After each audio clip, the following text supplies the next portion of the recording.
Hello everyone, स्वागत है आप सभी का आर्टिकल 351 चैनल पर। हम लोग पढ़ रहे हैं यूपी बोर्ड क्लास 11 के लिए हिंदी, और हिंदी में भी काव्य, और उसका चैप्टर है आज गोस्वामी तुलसीदास। गोस्वामी तुलसीदास का जीवन परिचय, साहित्यिक परिचय और उनकी रचनाओं के बारे में आज हम लोग जानेंगे। तो सबसे पहले संक्षिप्त जीवन परिचय जो होता है उसे देख लेते हैं। गोस्वामी तुलसीदास का जन्म जो है संवत 1554 विक्रम संवत को हुआ था, या सन संवत जो है वो है 1532। देखिए, विक्रम संवत जो होता है वो 57 साल आगे है, जो कि इंग्लिश कैलेंडर जैसे 2024 चल रहा है, तो इसमें अगर 57 जोड़ देंगे हम लोग तो आ जाएगा विक्रम संवत। तो इसी तरीके से 1532 ईस्वी को हुआ था, या फिर विक्रम संवत 1554 ईस्वी को जो है विक्रम संवत 1554 को तुलसीदास का जन्म हुआ था, ये कह सकते हैं। जन्म स्थान राजापुर है, चित्रकूट जिला और उत्तर प्रदेश में। इनके बचपन का नाम था रामबोला। इनका प्रमुख ग्रंथ है रामचरितमानस। इनके माता पिता का नाम है हुलसी देवी और आत्माराम दुबे। पत्नी का नाम है रत्नावली।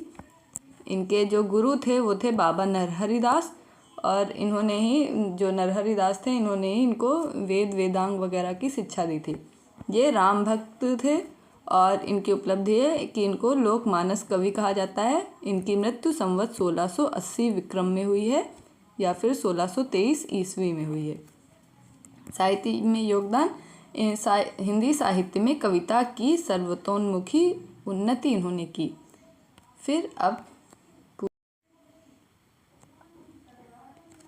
जीवन परिचय देखते हैं। तुलसीदास एक ऐसी महत्वपूर्ण प्रतिभा थे जो युगों के बाद एक बार आया करती हैं। ज्ञान, विज्ञान, भाव, विभाव अनेक तत्वों का समाहार होती हैं। इनकी प्रतिभा इतनी विराट थी कि उसने भारतीय संस्कृति की सारी विराटता को आत्मसात कर लिया था। वे महान दृष्टा थे, परिणामता सृष्टा थे। ये विश्व कवि हैं और हिंदी साहित्य के आकाश थे जो सब कुछ घेरे हैं। मतलब कि जो तुलसीदास हैं, बहुत ही हिंदी साहित्य में सबसे महत्वपूर्ण स्थान है इनका, क्योंकि राम भक्त में सबसे जो शीर्ष पे नाम लिया जाता है तो इन्हीं का लिया जाता है। इन्होंने, देखिए, रामचरितमानस लिखा, जिसे आज भी लोग, मतलब हर घर में अधिकतर पाठ होता है। सुंदरकांड का पाठ हर मंगलवार को किसी न किसी मंदिर में हो रहा होगा, और रामचरितमानस का पाठ होता है, लोग अपने घरों में कराते हैं ना। तो इस तरीके से देखा जाए तो तुलसीदास की कीर्ति अभी भी है। तो साहित्य अगर आकाश है तो उसको ये चारों ओर से घेरे हैं, ऐसा कहा जा सकता है। फिर तुलसीदास के जीवन के बारे में देखते हैं। तो गोस्वामी तुलसीदास जी का जो जीवन वृत्त है, मतलब अब इतने 1532 ईस्वी के टाइम के हैं, तो इन्होंने अपने बारे में ज़्यादा कुछ लिखा नहीं है। तो इनके मतलब इनके जीवन से संबंधित जो कुछ लोगों ने लिखा है, जैसे बेनी माधव हैं, बेनी माधव प्रवीण हैं, इन्होंने गोसाई चरित लिखा था। फिर एक महात्मा रघुवर दास हैं, इन्होंने तुलसी चरित लिखा है। तो इन पुस्तकों के आधार पे इनका जो जन्म है वो बताया जाता है कि 1554 संवत में इनका जन्म हुआ होगा। वहीं बेनी माधव जी की रचना जो है गोस्वामी जी की जन्मतिथि, मतलब देखो, जो महात्मा रघुवर दास हैं, इन्होंने जन्म का संवत बताया 1554, और बेनी माधव बताते हैं कि श्रावण शुक्ला सप्तमी के दिन इनका जन्म हुआ था। तो इसी आधार पे इनकी जो आयु है वो बताई जाती है 126 से 127 वर्ष रही होगी। शिव सिंह सरोज हैं, एक विद्वान थे, उन्होंने बताया है कि इनका जन्म 1583 संवत में हुआ होगा, ऐसे बता रहे हैं। तो बेनी माधव जो हैं, इन्होंने बताया कि इनका जन्म हुआ हो, जो जन्म की तिथि है वो है श्रावण शुक्ला सप्तमी। रघुवर दास ने बताया कि जन्म का संवत है 1554, और शिव सिंह सरोज ने बताया कि 1583 संवत में इनका जन्म हुआ था। तो इतने सारे जो आधार हैं, इनके आधार पे इनका जन्म जो है, मतलब एक परफेक्ट डेट नहीं है कि इनका जन्म कब हुआ होगा, लेकिन सर्वमान्य मत है कि सन 1532 ईस्वी में इनका जन्म हुआ होगा। फिर आगे देखते हैं। फिर इनके जन्म स्थान के विषय में भी बहुत सारी, मतलब मतभेद हैं कि कहाँ पे जन्म हुआ होगा। तो तुलसीदास ने रामचरितमानस में यह उल्लेख अवश्य क्या है, मैं पुनि निज गुरु सन सुनी, कथा सुसूकर खेत समुझ नहीं, तसी बालपन तब अति रहो अचेत। यानी कि इस तरीके से, इस लाइन से इनका जन्म जो है कहा जा सकता है कि सूकर खेत में हुआ था, क्योंकि उन्होंने अपने गुरु से बालपन में राम कथा सूकर क्षेत्र में सुनी थी, इसलिए खेत को क्षेत्र भी कहते हैं, इसलिए सूकर खेत या सूकर क्षेत्र कह सकते हैं।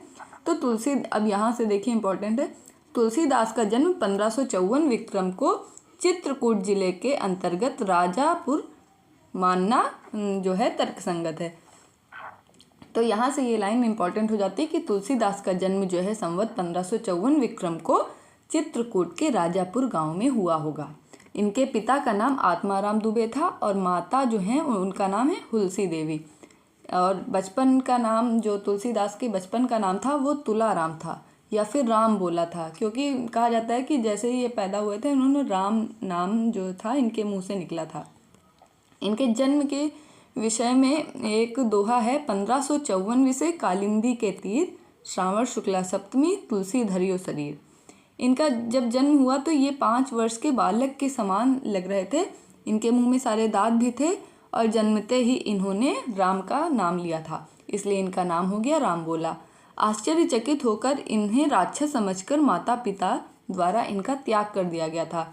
इनका पालन पोषण एक दासी ने किया और ज्ञान और भक्ति की शिक्षा प्रसिद्ध संत बाबा नरहरि दास ने दी। तो मतलब जन्म हुआ इनका तो ये 5 वर्ष के बालक के समान थे, इनके माता पिता ने उन्हें राक्षस समझ लिया और उस तुलसीदास को एक दासी को दे दिया। तो दासी ने फिर पालन पोषण किया और बाबा नरहरि दास ने इनको शिक्षा दीक्षा दी। इनका विवाह हो गया रत्नावली से। रत्नावली के से भी कहानी है इनकी कि रत्नावली के पीछे पीछे ये उनके मायके चले जाते हैं और वहाँ मतलब रत्नावली को बहुत क्रोध आ जाता है कि इतना क्या हमारे पीछे आ गए। तो वहाँ पे ये जो रत्नावली हैं इनको डांट देती हैं तो इनको बेइज्जती महसूस होती है, तो ये काशी चले जाते हैं। वो है, लाज न लागत आपको दौरे आयो साथ, देख देख कैसे प्रेम को कहाँ कहो मैं नाथ। इस तरीके से जब रत्नावली इनको फटकारती हैं तुलसीदास को, तो इनके मन में वैराग्य उत्पन्न हो जाता है और ये काशी चले जाते हैं।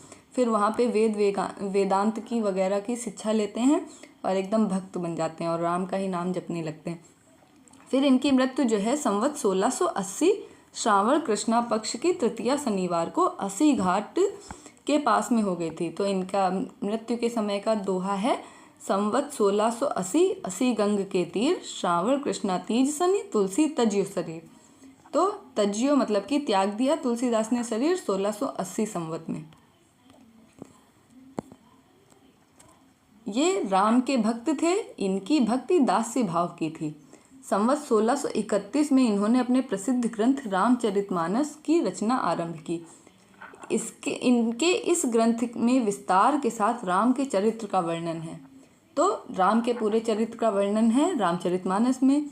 तुलसी के राम में शक्तिशील और सौंदर्य तीनों गुणों का अपूर्व सामंजस्य किया है। मानव जीवन के सभी उच्चादर्शों का समावेश करके इन्होंने राम को मर्यादा पुरुषोत्तम बना दिया। तो अवधी भाषा में रामचरितमानस लिखा है और ये सबसे लोकप्रिय ग्रंथ है और अभी भी सबको उतना ही पसंद है, मतलब कि लोगों को याद हो जाता है एक तरीके से। तो जैसे आज कोई गाना चले और एकदम हिट हो जाता है ना, वैसे ही समझ लीजिए तुलसीदास ने रामचरितमानस की रचना की जो अभी तक हिट है एकदम। विश्व साहित्य के प्रमुख ग्रंथों में इसकी गणना की जाती है।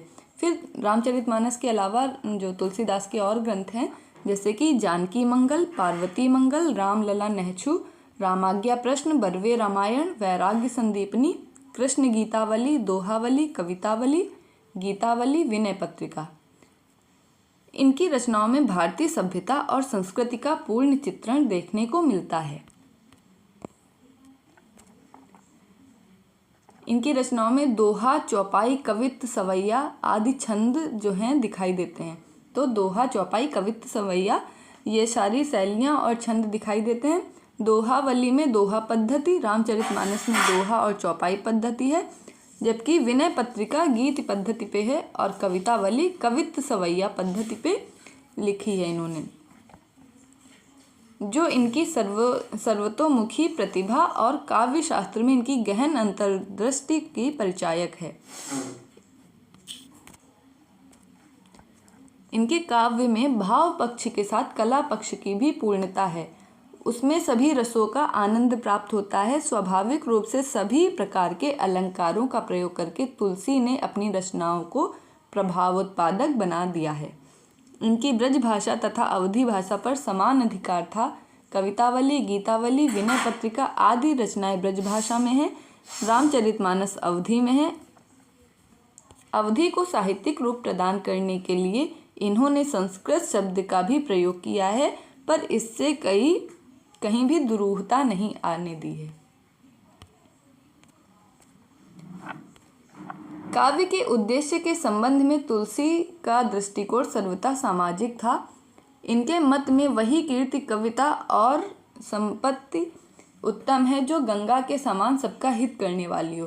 कीरति भनिति भूति भली सोई, सुरसरि सम सबकर हित सोई। सामाजिक एवं पारिवारिक जीवन का उच्चतम आदर्श जनमानस के समक्ष रखना ही इनके काव्यादर्श था।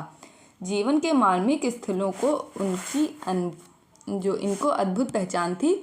तुलसीदास ने राम के शक्तिशील सौंदर्य समन्वित रूप की अवतारणा की है। इनकी संपूर्ण काव्य समन्वयवाद की विराट चेष्टा है। ज्ञान की उपेक्षा भक्ति का राजपथ ही इन्हें अधिक रुचिकर लगता है। तो शॉर्ट में जान लेते हैं तुलसीदास जी के बारे में। तो तुलसीदास जी का जन्म जो है 1532 ईस्वी में हुआ था और मृत्यु हुई है 1623 ईस्वी में, राजापुर चित्रकूट में मान सकते हैं। और जन्म के लिए इनका जो दोहा है वो है 1554 विषय कालिंदी के तीर, श्रावण शुक्ला सप्तमी, तुलसी धरियो शरीर। उसके बाद इनके माता का नाम था हुलसी देवी और पिता का नाम था आत्माराम दुबे। और जब जन्म इनका हुआ तो इनके माता पिता ने इनको त्याग दिया था, क्योंकि ये 5 वर्ष के बालक के समान थे। तो उनको लगा कि ये कोई राक्षस है, तो इसलिए इनको छोड़ दिया था। तो एक दासी ने पाला और नरहरिदास इनके गुरु बने। फिर शादी हो गई रत्नावली से। रत्नावली ने भी इनको डांट फटकार दिया, तो इनके अंदर वैराग्य उत्पन्न हो गया। ये काशी चले गए। फिर वहाँ रामचरितमानस वगैरह लिखी। रामचरितमानस, विनय पत्रिका, कवितावली, दोहावली, कृष्ण गीतावली, फिर जानकी मंगल, पार्वती मंगल, वैराग्य संदीपनी, ये इनकी पुस्तकें हैं या ग्रंथ हैं। फिर इनकी भाषा जो है वो अवधी भी है, जैसे रामचरितमानस को अवधी में लिखा है, और ब्रज भाषा भी है, जैसे कि कवितावली, गीतावली जितनी भी हैं वो ब्रज भाषा में लिखा है। फिर इन्होंने कवित्त, सवैया, दोहा, चौपाई, बहुत सारे छंदों का यूज़ किया और अलग अलग तरीके से कविताओं को लिखा है। ये समन्वयवादी कवि हैं। ये राम की ये उस समय थे जब राम, विष्णु और शिव के जो भक्त थे आपस में लड़ते थे। तो उस समय इन्होंने राम और शिव दोनों की उपासना करने पर बल दिया कि जो राम है वो शिव की पूजा करते हैं और शिव जो है वो राम की पूजा करते हैं, इसलिए ये दोनों अलग नहीं हैं, ऐसा लोगों को समझाया। तो इस तरीके से जो तुलसीदास जी हैं बहुत ही विद्वान थे, विश्व और मानव समाज के पथ प्रदर्शक थे और ये समन्वयवादी थे। इसका जैसे तब के लोग इतने पढ़े लिखे नहीं थे। उस समय जो जात पात होती थी, छूत अछूत की चीज़ें होती थी, तो राम के माध्यम से दिखाया कि जैसे राम के जो मित्र थे निषाद राज, वो आदिवासी थे, सबरी के इन्होंने जूठे फल खाए। तो इस तरीके से जैसे भगवान होते हुए भी उन्होंने जो उनके भक्त थे उनसे भेदभाव नहीं रखा और अपनी प्रजा का पालन किया। तो इस तरीके से इनके ज्ञान और भक्ति का समन्वय स्थापित किया। तो जो तुलसीदास जी हैं एकदम लोकवादी महाकवि थे, एक तरीके से ये कहा जा सकता है। तो इस तरीके से तुलसीदास जी जो हैं हिंदी साहित्य की महान विभूति हैं और एकदम राम भक्त में तो इनका एकदम भक्त शिरोमणि हैं और दास्य भाव की भक्ति करते हैं। तो इस तरीके से तुलसीदास जी का जीवन परिचय था। आई होप आपको समझ आया होगा, इंटरेस्टिंग लगा होगा। Thank you very much for watching this video.